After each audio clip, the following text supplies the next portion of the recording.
chers membres de ma famille élargie, chers amis. C'est avec beaucoup d'humilité et prenant en compte la juste mesure de la responsabilité stratégique et exaltante qui m'est confiée que je voudrais m'acquitter d'un devoir, celui de la reconnaissance infinie envers Dieu le Tout-Puissant, qui a bien voulu nous réunir ici en ce jour, alhamdoulilah. Je voudrais également, à l'entame de mon propos, remercier sincèrement chacune et chacun de vous d'avoir bien voulu prendre une partie de votre précieux temps pour rehausser de votre présence cette cérémonie de prise de service.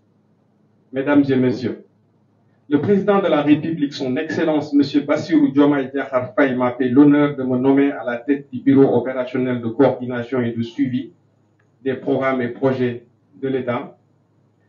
Cette marque de confiance dont j'apprécie la valeur eu égard aux caractéristiques qui s'attachent à la mission m'amène d'emblée à prendre l'engagement à ne ménager aucun effort afin de la mériter amplement.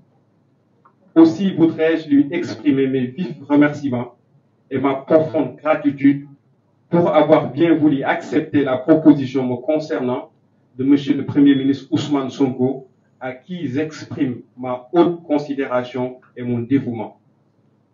Chers invités, la cérémonie qui nous réunit aujourd'hui n'est pas une première du genre. Conformément à une tradition républicaine bien établie, elle s'inscrit sous le sceau du respect de l'orthodoxie en matière d'organisation de rencontres officielles et de fonctionnement des institutions publiques.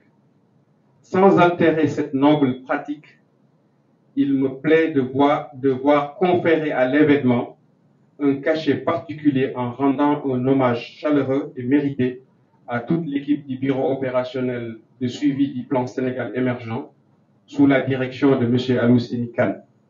Monsieur le directeur, grâce à vous et à l'engagement de votre équipe, notre nation a pu enregistrer des avancées dans la mise en œuvre du PSE. Vous avez su poser les jalons pour notre avenir.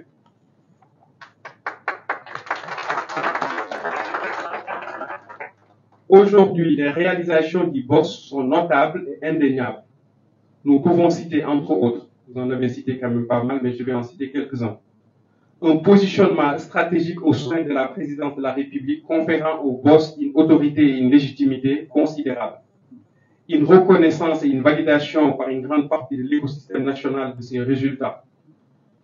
Une confiance affirmée des partenaires techniques et financiers envers les méthodes et outils du BOSS. Un rôle de pionnier en tant que delivery unit en Afrique avec un leadership reconnu par d'autres entités similaires sur le continent. Une expérience de 10 années de travail. Toutefois, force est de reconnaître les limites objectives qui ont entravé la pleine réalisation des missions du BOSS dans le cadre de la mise en œuvre du PSE. Parmi elles, nous retenons notamment la non-régularité de la convocation du comité d'orientation stratégique qui ne s'est réuni qu'une seule fois, malgré les réunions trimestrielles prévues par le décret de création du BOSS et ses missions d'orientation, de supervision, de gouvernance et d'évaluation de la gestion. La lourdeur administrative avec l'existence d'un ministère chargé du PSE, le fonds de soutien du PSE n'a pas fonctionné de manière optimale, le manque de coopération notable de la part de certains ministères, les dysfonctionnements dans le dispositif des chefs de projet, particulièrement dans la remontée de données, capables de réaliser le projet de transformation systémique du Sénégal et de sécuriser les impacts socio-économiques voulus par nos plus hautes autorités. Mesdames et messieurs, permettez-moi de décliner quelques missions du BOSS.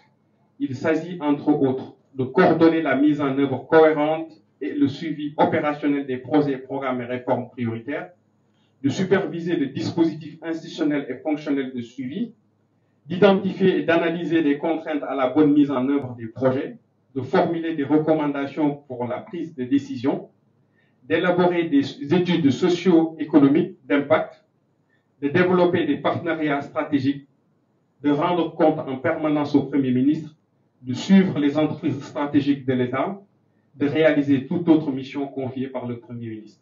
Donc vous devinez bien que c'est une mission extrêmement importante qui nous est confiée. Pour réaliser ces missions et atteindre l'objectif qui nous est assigné, j'affirme ici devant vous avec conviction qu'aucun sacrifice ne sera être de trop. J'adopterai un management participatif, mais je ne dérogerai pas à certains principes. L'engagement, le suivi de proximité avec des visites régulières sur le terrain et une attention constante nous permettra d'identifier rapidement les problèmes et de soumettre des solutions aux autorités concernées.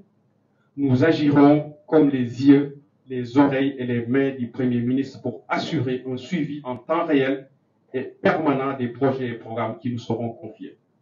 La disponibilité. Nous soutiendrons les ministères dans la réalisation de leurs projets et programmes en fournissant des conseils, des outils, des formations, des process et un accompagnement continu. Et enfin, la performance. Nous nous engageons à adopter une approche proactive axée sur les résultats tout en renforçant les partenariats dans une perspective d'amélioration continue. Mesdames et messieurs, le box sera composé de personnes hautement qualifiées et motivées. J'y veillerai personnellement pour relever les défis et être à la hauteur des enjeux portés par le Premier ministre. Le box sera structuré en plusieurs pôles stratégiques, chacun jouant un rôle clé dans la réalisation de nos objectifs. Ces pôles travailleront naturellement en synergie dans un esprit d'équipe pour garantir l'efficacité, la transparence et la réussite de nos missions.